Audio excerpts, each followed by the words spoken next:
ये कहानी शुरू होती है 18वीं सदी से। भिंड पर राज करने वाले बमरोलिया जाटों को ये खबर मिली कि ग्वालियर में उनके किले को महाजीराव सिंधिया की सेना ने चारों तरफ से घेर लिया है। महाजीराव उस दौर के ताकतवर मराठा सरदार थे और उन्होंने इतनी बड़ी फौज लेकर हमला किया था कि बमरोलिया जाटों का हारना तय था। फिर भी बमरोलिया जाटों ने मराठों से जंग लड़ी, लेकिन मराठों का ये हमला इतना जबरदस्त था कि बमरोलिया जाट उनके आगे टिक ही नहीं पाए।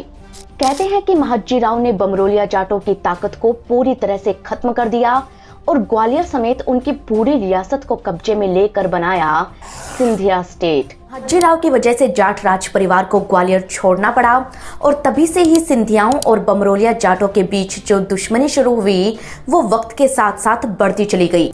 जाटों ने कई बार अपनी रियासत वापस पाने की कोशिश भी की, लेकिन महाजीराव को हराना इतना आसान नहीं था। सिंधियाओं से बदला लेने के लिए बमरोलिया जाट बरसों तक सही मौके का इंतजार करते रहे और 1805 में जाकर उन्हें यह मौका मिल ही गया, क्योंकि ये वो साल था जब अंग्रेजों और मराठों के बीच दूसरी बार युद्ध हुआ। इतिहास में यह जंग सेकंड एंग्लो मराठा वॉर के नाम से दर्ज है, जिसमें बमरोलिया जाटों ने दुश्मनी निकालने के लिए अंग्रेजों का साथ दिया।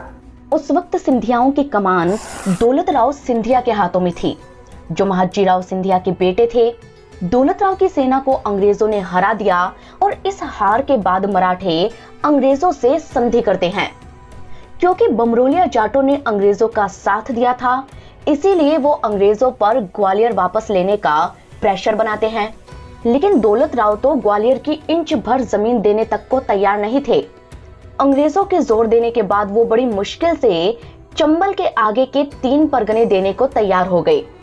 अब कहने को तो ये जमीन नदी के किनारे थी, लेकिन उस दौर में ये इलाका बीहड़ और जंगलों से भरा हुआ बिल्कुल आउटलाइन एरिया था। ग्वालियर की शान शौकत को छोड़कर बमरोलिया जाटों के लिए यहाँ एक नई रियासत बसाना आसान नहीं था, लेकिन उनके पास और कोई चारा भी तो नहीं था। आखिरकार वो यहाँ आए और तमाम मुश्किलों के बावजूद नई रियासत बनाई, जिसे नाम दिया धौलपुर। वक्त के साथ साथ धौलपुर एक समृद्ध रियासत बन गया, लेकिन धौलपुर राज परिवार ये कभी नहीं भूला कि सिंधियाओं ने उनके साथ क्या किया था। यही कारण था कि सालों बीत गए, लेकिन दुश्मनी खत्म नहीं हुई। फिर आई 20वीं सदी। जीवाजीराव सिंधिया ग्वालियर के आखिरी महाराजा बनते हैं और अपनी रानी बनाते हैं जालौन के डिप्टी कलेक्टर की बेटी दिव्येश्वरी राणा को। शादी के बाद दिव्येश्वरी राणा बन जाती है महारानी विजयाराजे सिंधिया। 8 मार्च 1953 मुंबई में महारानी विजयाराजे ने एक बेटे को जन्म दिया। नाम रखा गया वसुंधरा राजे। वसुंधरा बचपन से ही होनहार थीं, इसीलिए विजयाराजे ने उन्हें पढ़ने के लिए तमिलनाडु के कोडेकानल भेजा, जहां से अपनी स्कूलिंग पूरी करके वसुंधरा मुंबई आ गई। उन्होंने मुंबई के सोफिया कॉलेज से इकोनॉमिक्स और पॉलिटिकल साइंस में ग्रेजुएशन किया। और उधर धौलपुर में क्या चल रहा था? धौलपुर के आखिरी राणा थे उदयभान सिंह। उदयभान सिंह को कोई बेटा नहीं था। 1954 में अचानक उनका देहांत होने के कारण धौलपुर के राजमाता ने अपने नाती हेमंत सिंह को गोद ले लिया और उन्हें धौलपुर का राजा बना दिया। हेमंत और वसुंधरा दोनों हम उम्र थे।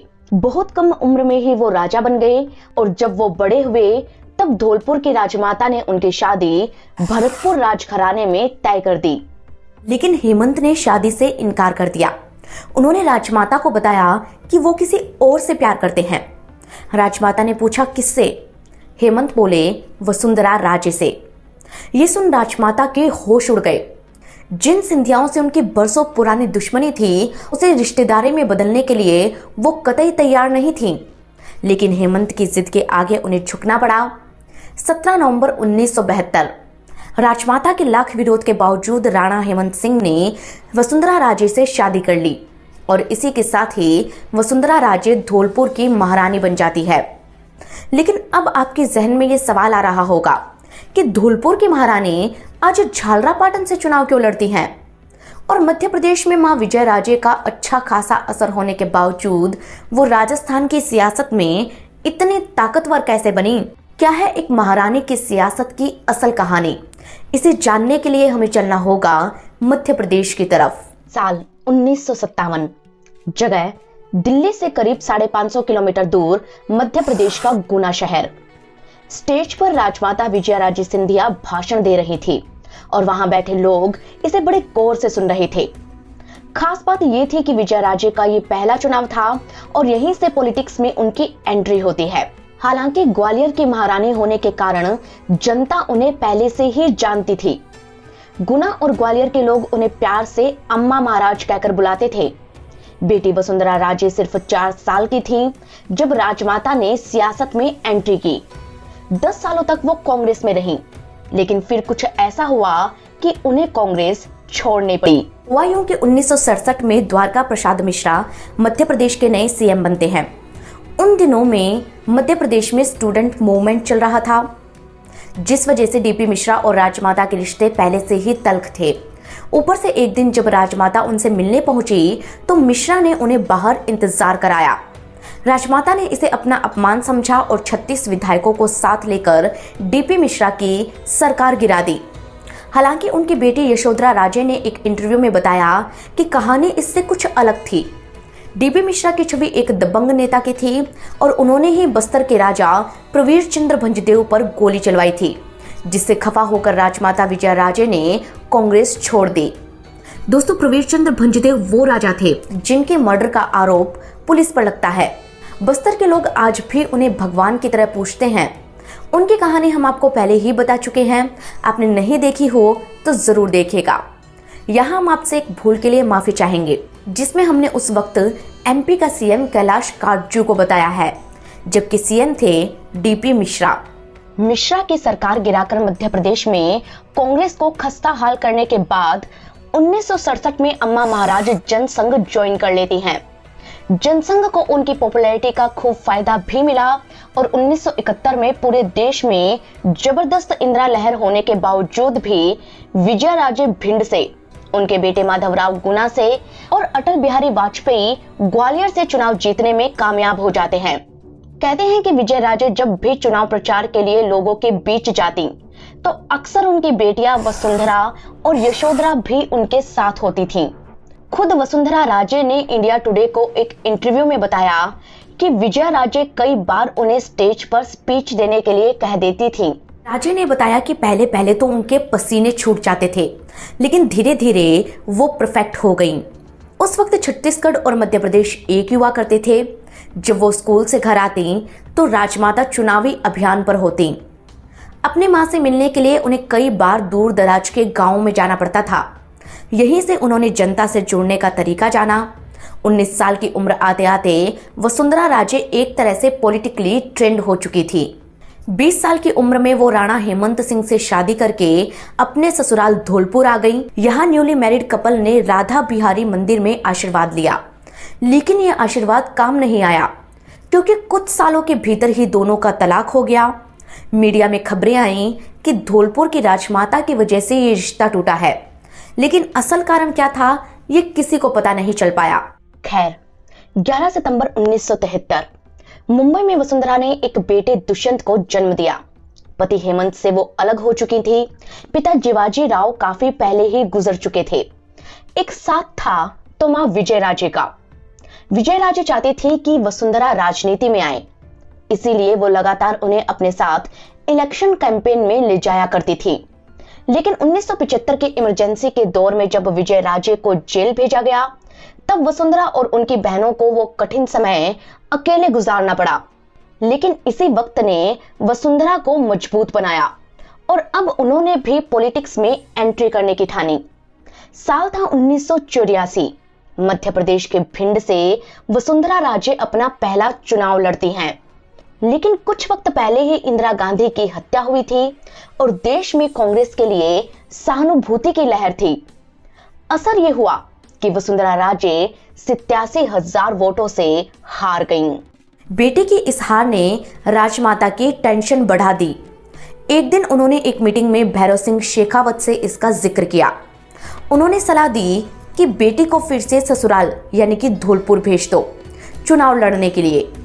भैरव सिंह उस वक्त राजस्थान में बीजेपी के अध्यक्ष हुआ करते थे और लोग उन्हें बाबोसा कहकर बुलाते थे।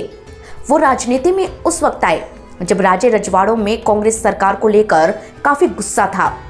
इसी गुस्से का फायदा उठाने के लिए 1952 में राजस्थान में जनसंघ का काम देख रहे लालकृष्ण आडवाणी भी अच्छे कैंडिडेट्स की तलाश में थे। वो पहुंचे सीकर में अपने दोस्त बिशन सिंह के पास और उन्हें दंतारामगढ़ सीट से चुनाव लड़ने के लिए मनाने लगे। बिशन सिंह की नई नई नौकरी लगी थी, इसीलिए वो आडवाणी से बोले कि आप मेरे भाई को चुनाव लड़वा दो। वो अभी अभी पुलिस की नौकरी छोड़कर खेती में लगा है। भाई का नाम था भैरव सिंह शेखावत। आडवाणी भैरव सिंह से मिले और उन्हें टिकट दे दिया। भैरव सिंह तैयार तो हो गए, लेकिन जेब में फूटी कौड़ी तक नहीं थी। वो पत्नी सूरज कंवर के पास गए और उनसे 10 रुपए लेकर पर्चा भरा और प्रचार में जुट गए। उनके प्रचार करने का अंदाज भी निराला था। वो कभी ऊंट पर बैठकर वोट मांगने जाते तो कभी रैली में आए लोगों को वीर रस से भरी कविताएं सुनाते। जनता को भैरव सिंह पसंद आने लगे। नतीजा ये रहा कि कांटे का मुकाबला होने के बावजूद सिर्फ 38 रुपए खर्च करके भैरव सिंह शेखावत चुनाव जीत जाते हैं। कहते हैं कि इस जीत के बाद उन्होंने कभी मुड़कर नहीं देखा और बहुत ही जल्द राजस्थान बीजेपी का जाना माना चेहरा बन गए। उनकी बात मानकर 1985 में वसुंधरा ने धौलपुर से चुनाव लड़ा, जहां कांग्रेस के भंवरलाल को 22,000 वोटों से हराकर उन्होंने इलेक्शन जीत लिया। बाबोसा का फैसला सही साबित हुआ। जल्दी उन्होंने वसुंधरा को पार्टी के युवा मोर्चे का अध्यक्ष बना दिया और फिर प्रदेश में उपाध्यक्ष। लेकिन 1989 के पार्लियामेंट चुनाव में उन्होंने वसुंधरा को धौलपुर की बजाय झालावाड़ से टिकट दिया। कहते हैं कि धौलपुर में वसुंधरा राजे एक नेता नहीं बल्कि धौलपुर की बहू बनकर चुनाव प्रचार कर रही थी।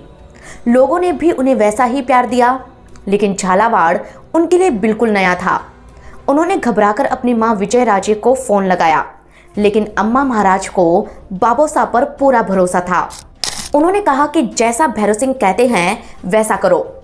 भैरव सिंह जानते थे कि झालावाड़ बीजेपी का गढ़ था। 3 तरफ से मध्य प्रदेश से घिरा होने के कारण यहाँ विजय राजे का भी काफी असर था। कुल मिलाकर ये एक सेफ सीट थी। खैर, बाबोसा की बात मानकर वसुंधरा झालावाड़ आई और चुनाव लड़ा। राजमाता खुद प्रचार के लिए आई, लेकिन जब नतीजे आए तो हर कोई हैरान रह गया। कांग्रेस के शिव नारायण को 1,46,541 वोटों के बड़े अंतर से हराकर वसुंधरा ने ऐतिहासिक जीत दर्ज की। इसके बाद झालावाड़ वसुंधरा राजे का गढ़ बन गया। 1999 तक झालावाड़ की जनता उन्हें लगातार चुनाव जिताती रही। जब सेंटर में बीजेपी की सरकार बनी, तब अटल बिहारी वाजपेयी ने उन्हें 2 बार कैबिनेट मिनिस्टर भी बनाया। वसुंधरा अब दिल्ली जा चुकी थी। इधर 2002 में वाजपेयी ने भैरव सिंह शेखावत को भी उपराष्ट्रपति बनाकर दिल्ली बुला लिया। नतीजा ये रहा कि राजस्थान में गुलाबचंद कटारिया और घनश्याम तिवारी समेत दूसरे नेताओं का कद बढ़ने लगा। वो भैरव सिंह का एक क्षेत्र राज खत्म करने की कोशिश करने लगे। उन्होंने तुरंत राजस्थान में नया पार्टी अध्यक्ष बनाए जाने की मांग की, जो भैरव सिंह के दिल्ली जाने के कारण खाली हो गया था। वो सोच रहे थे कि अब उनमें से किसी एक को अध्यक्ष चुना जाएगा। उन्होंने प्रेशर बढ़ाया तो प्रमोद महाजन के पास जयपुर से लगातार फोन आने लगे कि राजस्थान में तुरंत स्टेट बीजेपी चीफ को नॉमिनेट किया जाए।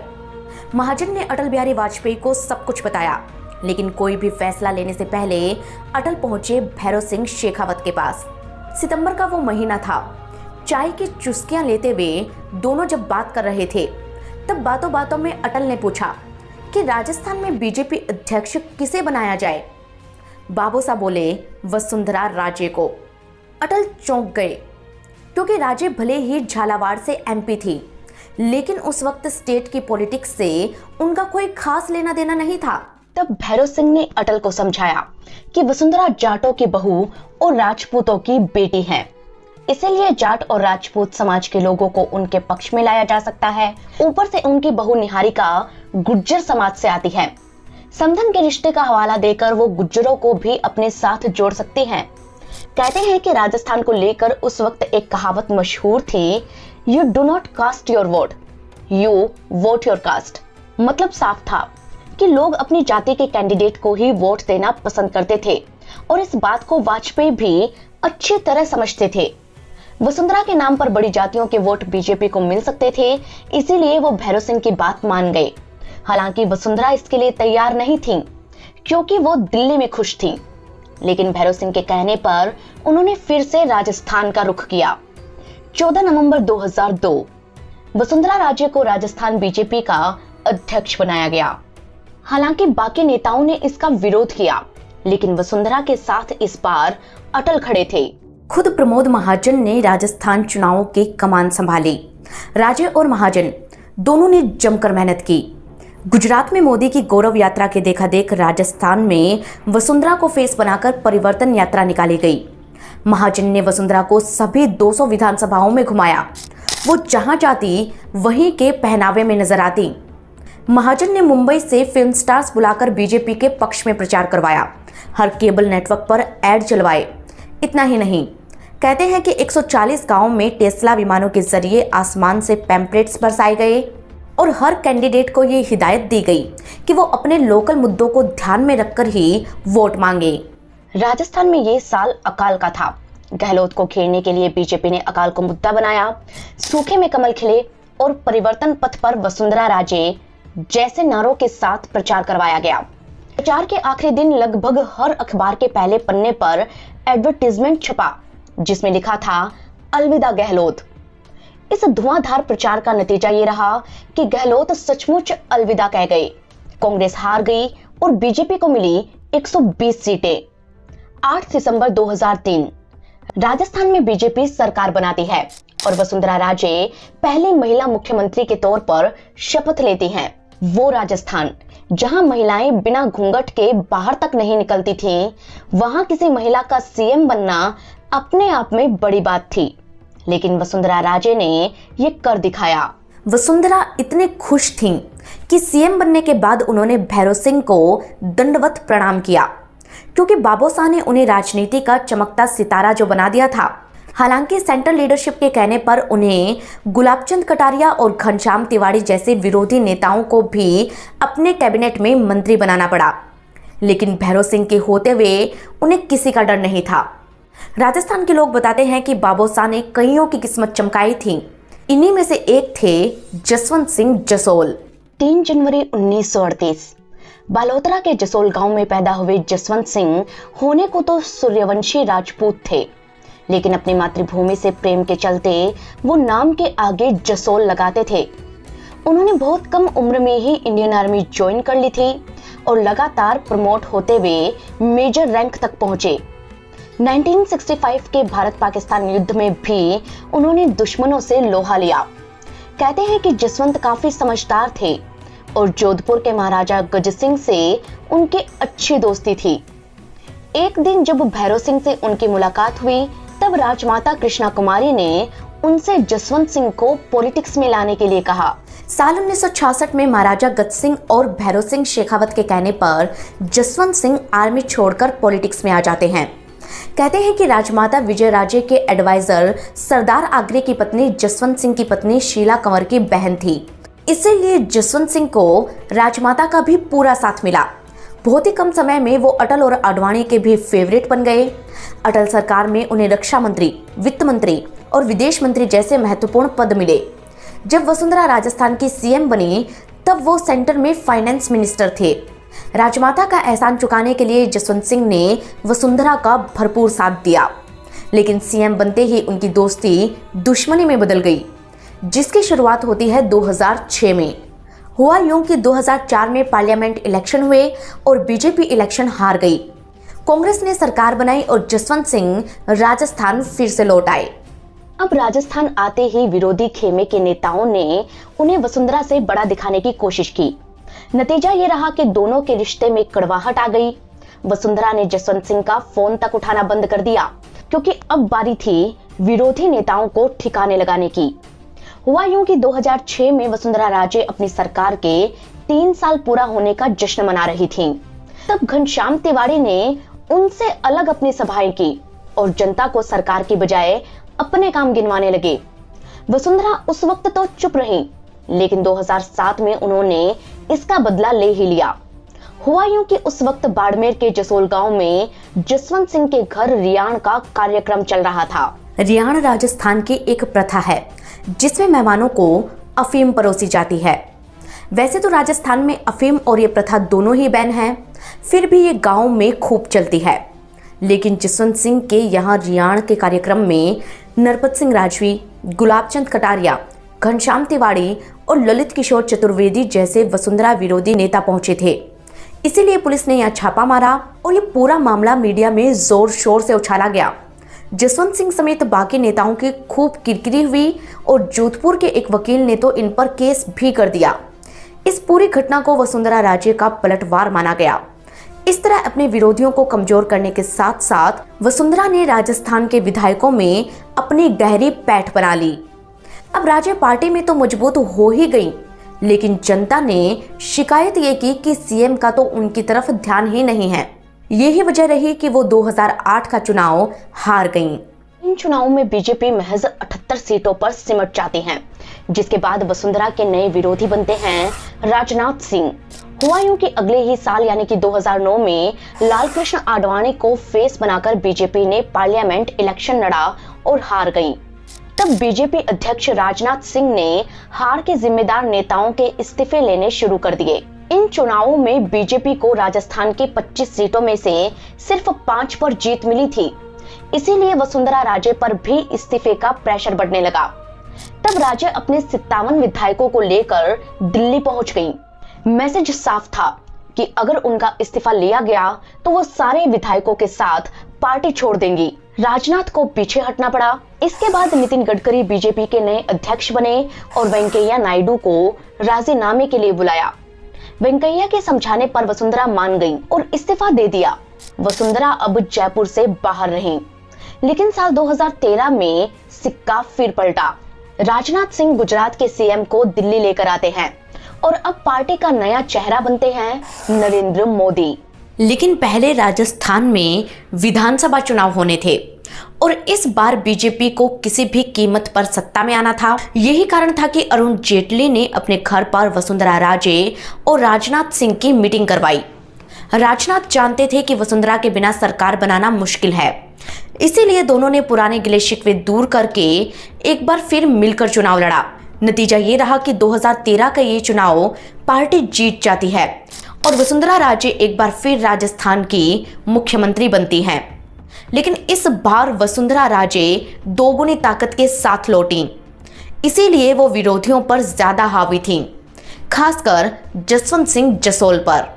वो इसलिए कि साल 2009 में जोधपुर का एक शख्स वसुंधरा राजे का मंदिर बनवाने की कोशिश करता है। तब जसवंत सिंह की पत्नी ने इसे देवी देवताओं का अपमान बताकर उसके खिलाफ केस ठोक दिया। इससे दोनों परिवारों के रिश्ते और खराब हो गए। यही कारण था कि 2014 के पार्लियामेंट इलेक्शन में वसुंधरा राजे ने बाड़मेर से जसवंत सिंह का टिकट कटवा दिया और कांग्रेस के कर्नल सोनाराम को बीजेपी में लाकर उन्हें टिकट दिलवा दिया। गुस्साए जसवंत सिंह निर्दलीय चुनाव लड़ने का ऐलान करते हैं, लेकिन मोदी लहर का असर ही कहें कि वो इलेक्शन हार गए। इसके बाद एक हादसे में वो पैरालाइज हो गए और दुनिया से अलविदा कह गए। उधर राजस्थान में बीजेपी पूरी की पूरी 25 सीटों पर फतेह हासिल कर लेती है। इस जीत के बाद वसुंधरा राजे ने अपने बेटे दुष्यंत को कैबिनेट मिनिस्टर बनाना चाहा, लेकिन मोदी नहीं माने। खबर आई कि शपथ ग्रहण से ठीक पहले वसुंधरा ने अपने सभी सांसदों को बीकानेर हाउस में इकट्ठा कर लिया है और वो राजे के अगले ऑर्डर का इंतजार कर रहे हैं। ये बात मोदी और अमित शाह को बहुत अखरी, लेकिन बात बिगड़ती देख संघ को बीच बचाव करना पड़ा। राज्य से एक राज्य मंत्री बनाकर मामला आगे के लिए टाल दिया गया। लेकिन यहीं से मीडिया में वसुंधरा राजे और अमित शाह के बीच अनबन की खबरें आने लगी। कहते हैं कि ललित मोदी कांड में अमित शाह वसुंधरा को घेरना चाहते थे, लेकिन सुषमा स्वराज का नाम आने के कारण वो चुप रहे। 2018 में उन्होंने पार्टी अध्यक्ष के पद से अशोक परनामी को हटाकर गजेंद्र सिंह शेखावत को पार्टी अध्यक्ष बनाने की कोशिश की, लेकिन वसुंधरा नहीं मानी और अपने विधायकों को लेकर वो फिर दिल्ली पहुंच गईं। अमित शाह विधायकों से नहीं मिले, लेकिन वसुंधरा के आगे उन्हें झुकना पड़ा। संघ के कहने पर उन्होंने सीकर के मदन लाल सैनी को पार्टी अध्यक्ष बना दिया। अब साल आया 2018 का। राजस्थान में एक बार फिर चुनाव होते हैं। मोदी तुझसे बैर नहीं, रानी तेरी खैर नहीं जैसे नारों के साथ जनता वोट डालती है और वसुंधरा राजे को हार का सामना करना पड़ता है। वसुंधरा एक बार फिर विपक्ष में बैठी, लेकिन अब तक गुलाबचंद कटारिया और घनश्याम तिवारी जैसे विरोधी नेताओं के नाम गायब हो चुके थे। वो इसलिए क्योंकि वसुंधरा राजे ने राजस्थान के विधायकों को अपने साथ इतनी मजबूती से बांधा हुआ था कि जितनी बार भी ये नेता अपने आप को बड़ा दिखाने की या किसी तरह की जन जागरण यात्रा निकालने की कोशिश करते, उतनी बार वसुंधरा राजे और उनके विधायक पार्टी छोड़ने की धमकी दे देते और इन्हें शांत बैठना पड़ता। लेकिन वसुंधरा राजे और अमित शाह की अदावत अब भी जारी थी। ये बात खुलकर सामने तब आई जब अमित शाह ने वसुंधरा राजे के धुर विरोधी सतीश पूनिया को राजस्थान बीजेपी का अध्यक्ष बना दिया। लेकिन जैसे ही 2023 के राजस्थान चुनाव नजदीक आने लगे, वसुंधरा कैंप ने पूनिया का विरोध शुरू कर दिया। पार्टी में शांति बरकरार रखने के लिए पूनिया को हटाकर सीपी जोशी को राजस्थान बीजेपी का अध्यक्ष बनाना पड़ा। वहीं नेता प्रतिपक्ष बने राजेंद्र राठौड़ और ये भी वसुंधरा खेमे के ही नेता थे।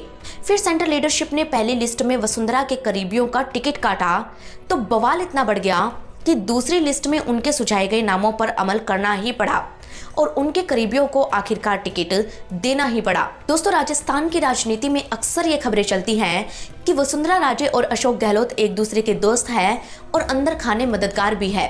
बीजेपी की सेंट्रल लीडरशिप वसुंधरा राजे को सीएम नहीं बनाना चाहती और ये वसुंधरा राजे का आखिरी इलेक्शन है।